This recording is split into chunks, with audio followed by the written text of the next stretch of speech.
എല്ലാവർക്കും നമസ്കാരം. ഇന്ന് പൂരി കൊണ്ടൊരു അടിപൊളി mixture, sweet and spicy mixture അഥവാ ഒരു ടീ ടൈം സ്നാക്സ്. ചാനൽ ആദ്യമായിട്ട് കാണുന്നവർ സബ്സ്ക്രൈബ് ചെയ്ത് സപ്പോർട്ട് ചെയ്യാൻ ശ്രമിക്കണേ. ഒരു വലിയ ഉരുളിയിലോ ചീനച്ചട്ടിയിലോ ആവശ്യത്തിനുള്ള പൊരി എടുത്തൊന്ന് ചൂടാക്കിയെടുക്കുക. പിന്നെ വേണ്ടത് ശർക്കരയാണ്. ഞാനൊരു 6 ഗ്ലാസ് പൊരിക്ക് 1.5 ഗ്ലാസ്, അതേ ഗ്ലാസ് അളവിൽ 1.5 ഗ്ലാസ് ശർക്കര പൊടിയാണ് എടുത്തിട്ടുള്ളത്. കുറച്ച് വെള്ളം കൂടെ ചേർത്ത് ഉരുക്കിയെടുക്കാം. ഒരു ചെറിയ പ്ലേറ്റിൽ ഒരു സ്പൂൺ ഇട്ട് നോക്കുക. കൈ കൊണ്ട് ഇതുപോലെ കട്ടി ആയിട്ട് എടുക്കാൻ പറ്റണം. അതാണ് പരുവം. ആ ഒരു പരുവമാകുമ്പോൾ സ്ലോ ഫ്ലെയിമിൽ വെച്ച് ശർക്കര പാനിലേക്ക് പൊരി ചേർത്ത് നന്നായിട്ട് ഇളക്കി യോജിപ്പിക്കാം. മാറ്റി വയ്ക്കുക. തണുക്കുമ്പോൾ ആ പൊരിയൊക്കെ ഒന്ന് ഉടച്ചു കൊടുത്ത് സെപ്പറേറ്റ് ആക്കിയിട്ട് ഇളക്കി മാറ്റി വയ്ക്കാം.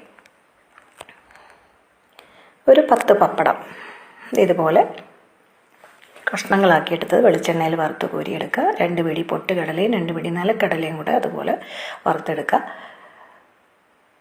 ഒരു 2 പിടി കറിവേപ്പിലയും ഒരു 5-8 ഉണക്കമുളക് കഷ്ണങ്ങളാക്കിയതും കൂടെ വെളിച്ചെണ്ണയിൽ വറുത്ത് കോരുക. ഇതെല്ലാം ആ പൊരിയിലേക്ക് ചേർത്ത് നന്നായിട്ട് ഇളക്കി യോജിപ്പിക്കുക. 1 ടേബിൾ സ്പൂൺ വെളിച്ചെണ്ണ ചൂടാക്കി അതിലേക്ക് ഒരു ചെറിയ സ്പൂണ് ഉപ്പും 1 ടേബിൾ സ്പൂൺ കാശ്മീരി ചില്ലി പൗഡറും കൂടെ ചേർത്ത് അതുകൂടെ ആ കൂട്ടിലേക്ക് ചേർത്ത് നന്നായിട്ട് ഇളക്കി യോജിപ്പിക്കുക. അടിപൊളി sweet and spicy puri mixture ready.